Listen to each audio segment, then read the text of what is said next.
Welcome to Business Success Tips, where you learn to make more money in less time. Hope you have a lot more fun. I'm your host, Paul Sanneman. I founded Contractor Staffing Source with a Contractors build great teams. My guest today is Shawn McCadden from 𝗀𝗏𝗏𝗿𝗏.com. So Shawn, you've been doing this a long time, right? Coaching? Yes, I have. A long time.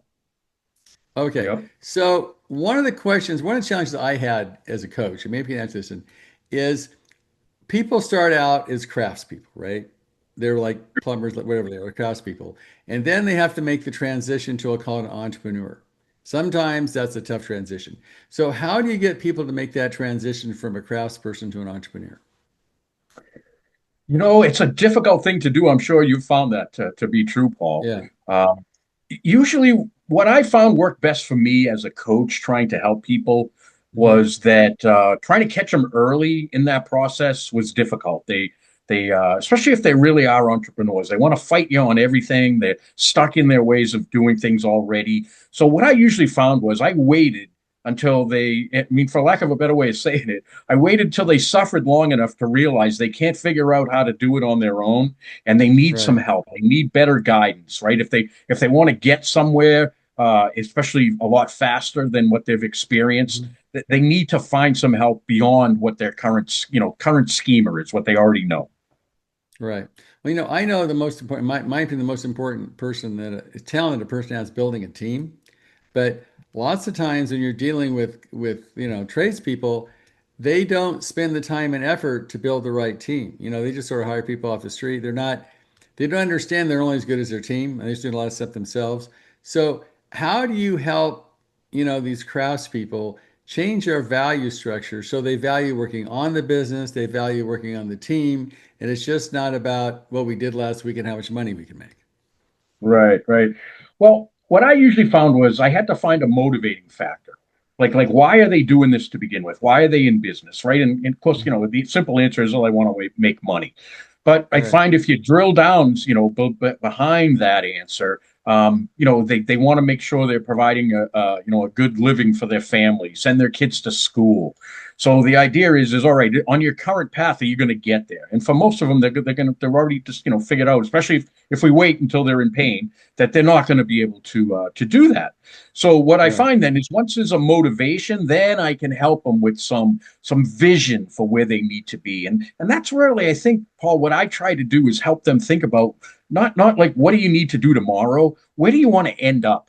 Right. One of the things I try to get my clients to think about is if they, let's say they want to sell their business someday at the end of doing all this, right? Rather than Mhm. spend all this time and close it down, sell the ladders and Right. go away. So if they want to Right. sell it, maybe what they need to do is they need to write the for sale ad for this business they're going to sell someday, 20 years, 30 years from now, Right. whatever it is, 10 years from now. And then if you think about that, you say, okay, well, if I really need to get there, I've got to have some good people. I've got to have good systems, to run my business. But then I have to have good people that will follow the systems I have. And you know what? I think Mhm. that a lot of contractors, a lot of business owners waste and lose a lot of time with the wrong people. One person once Absolutely. told me, Paul, they said, you know what? It takes about 9 months for a contractor to figure out and admit that he's got the wrong person in the seat. And then it takes him about Mhm. another 9 months to actually do something about it. That's 18 months gone. Right. And, and, Not and only all that that, it can cost a fortune because the guy can really screw things up, right? That's right, right. And it's not just what he can screw up; it's the lost opportunity on top of that you've lost, a Right. year and a half of growth in your business by being slowed down by the wrong person, or how about this, the wrong people, if it is several. Right. I know I found that one, you can have culture you spent, pick a number, 20 years, 10, 15 years building, and then one person can and destroy it in 6 months.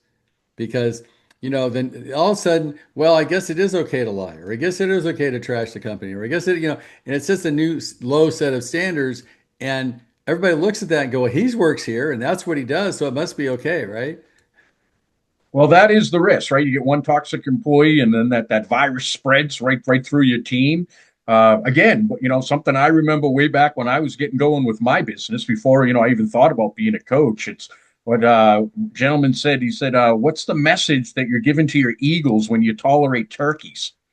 Absolutely. You Yeah. can't send your eagles to duck school, whatever it is, 𝗪𝘃 Eagle School. So another issue I had, Shawn, and maybe you can help with this, is there's a ton of information out there. I mean, you can literally ask ChatGPT and it can tell you what to do as far as organize your business. I mean, it's really good, all that stuff. But knowing the information and doing it are two entirely different things, right?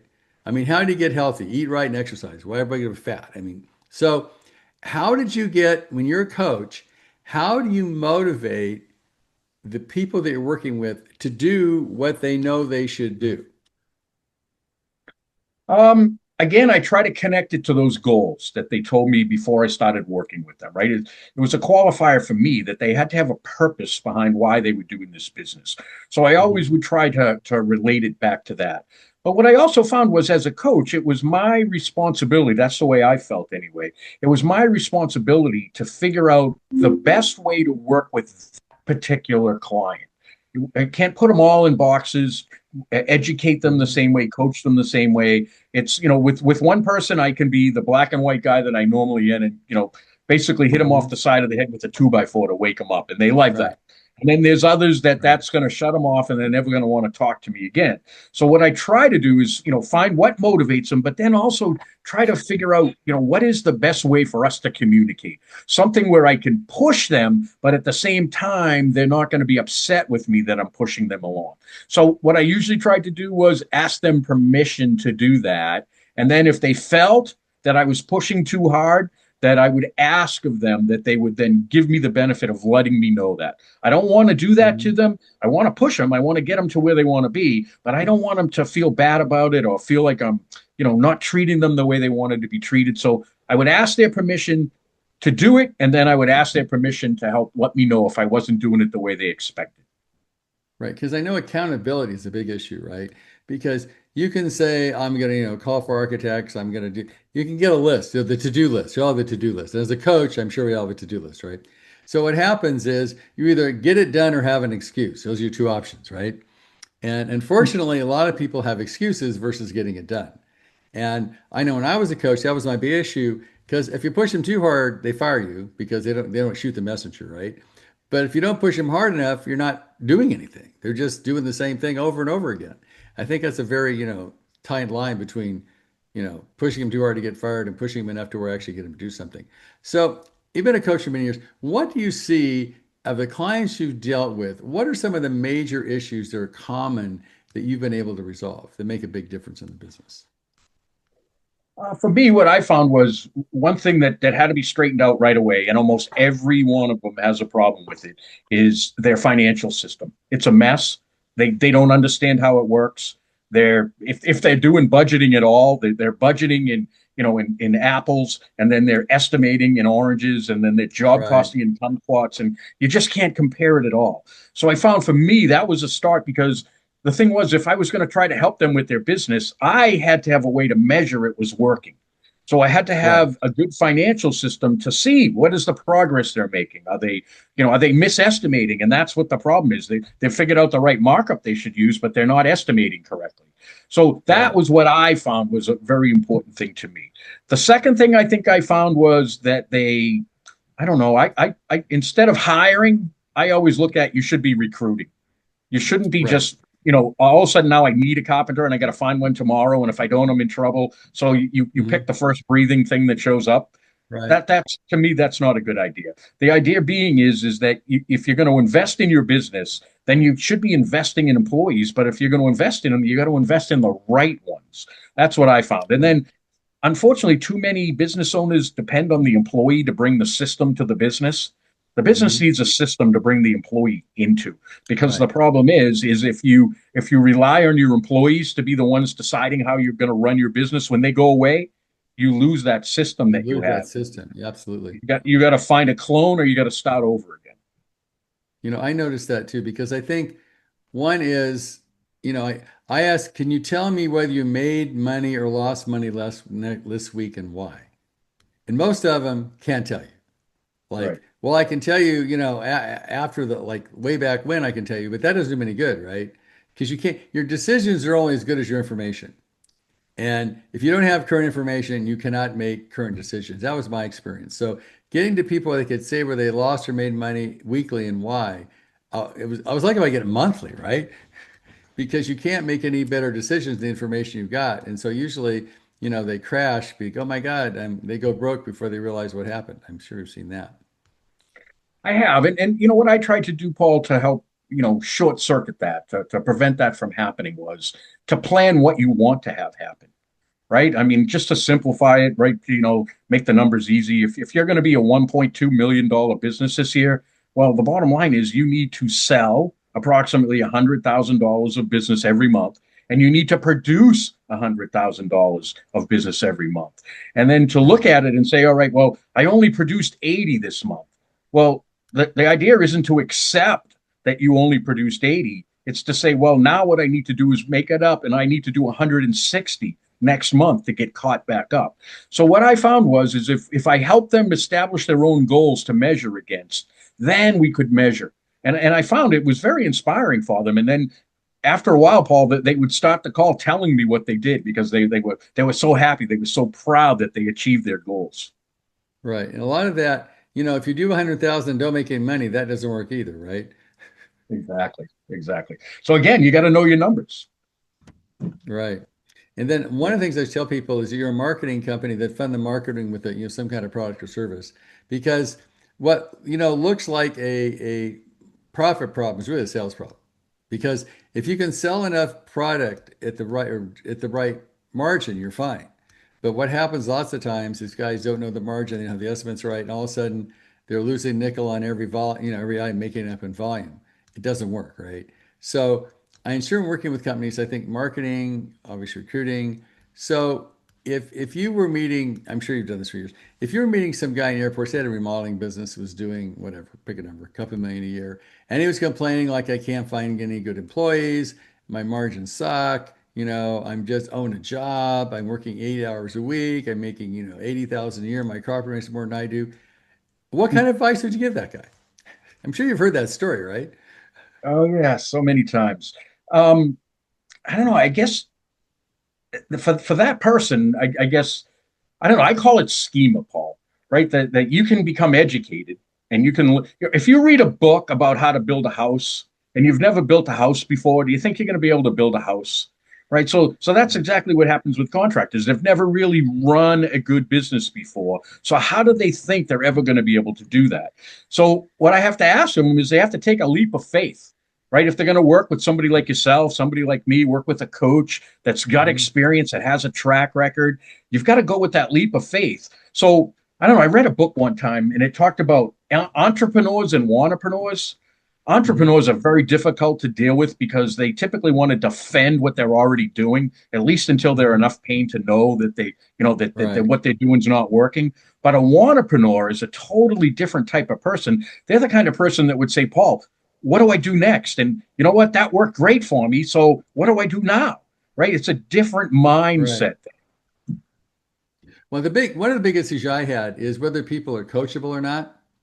And to me, the number one thing is if you don't accept you are the problem, if you have problems, you can't blame the economy, can't blame your wife, can't blame the employees, it's all you. Until you're willing to accept you're the problem, because you can't fix the economy, you can't fix the other stuff is totally out of control. The only thing you have control of is you, right? And so to me, if a person isn't willing to admit that they're the source of all their problems, they're pretty hard to coach. I would agree with you completely. But what I found that worked well for me, Paul, it took me a while when I was first doing coaching to really figure this out. But what I figured out was that it takes a good hour to 2 hours of interviewing somebody that you're really seriously considering working with long-term basis Mhm. coaching, not just a quick thing to help them, but an ongoing Right. thing going on. And so I found ways that I could interview them where I could tell that either they were taking responsibility for the things that were happening, or there was always somebody else to blame. When there was Right. always somebody else to blame, then I knew it wasn't going to work. I didn't want to Right. truthfully take the time to help them, figure that out. I figured, Right. time will help them figure out it's not always somebody else's fault. It's your Right. business. You own the responsibility for it. Well, it's really hard to coach a victim because you can't fix that, right? That's right. Whereas Yep. I always say, if you look at a bell-shaped curve, some people, humanity falls on the bell-shaped curve responsibility. One end is the dog ate the, it's always somebody else's fault. The other end is if my car got hit in the parking lot, I must have parked it in the wrong place, you know, and most people in the middle somewhere. But you always want to work with people that are close to taking 100% responsibility for their lives, because then they can change themselves and they can change what's happening. But the minute you're a victim, you're sort of done. I mean, you can't fix all that stuff, right? So, Yep. Shawn, if people, you say taking clients, just curious. I do, yeah. I have limited number as where I'm retired, but I do. Mhm. I like taking on people that I can really help. Again, the Okay, people who have already realized, that they need the help, and people who take responsibility for the conditions they're in. And right. those are the kind of people that I like to help, but more on a mentoring basis. I used to do a lot more of the one-on-one assisting them with the things in their Mhm. business. Now I prefer much more of a mentoring type level as far as limiting my clients to just that kind of a relationship. Okay. So, Shawn, if somebody wants to get in touch with you, they like what you say, how can they get in touch with you? Well, I'm easy to find. My name's on the screen, I guess. So I'm Shawn McCadden, Shawn McCadden at ShawnMcCadden.com, or you can simply go to ShawnMcCadden.com and you can contact me through the contact page. Okay, great. So if you're watching this, to me, choosing a coach is sort of like choosing a spouse, you know, it's sort of a committed long-term relationship. And, Yeah. if the coach you have, you're not looking forward to the meetings, you got the wrong coach. If the coach you have is not making a difference in your life, you have the wrong coach. And if you don't have a coach, you should probably have one. So I would suggest giving Shawn a call if any of those things exist, because it's much easier to learn from other people's mistakes than your own. I would 100% agree with that. And I think probably, Paul, you would probably, the kind of guy you are, you'd admit like me, we've already made plenty of mistakes. So we've got I've plenty of I've lessons to wasted millions of dollars for sure of my people and other people's money by making huge mistakes, right? And so That's it's right. always easier to learn from other people's mistakes. Well, thanks, Shawn. I really appreciate you being here. This is good advice. So if you like what you hear, guys, give Shawn a call. Paul, thank you for the time today. I appreciate it. Appreciate what you're doing for the industry. Thank you very much. Thank you. Thank you. You're welcome.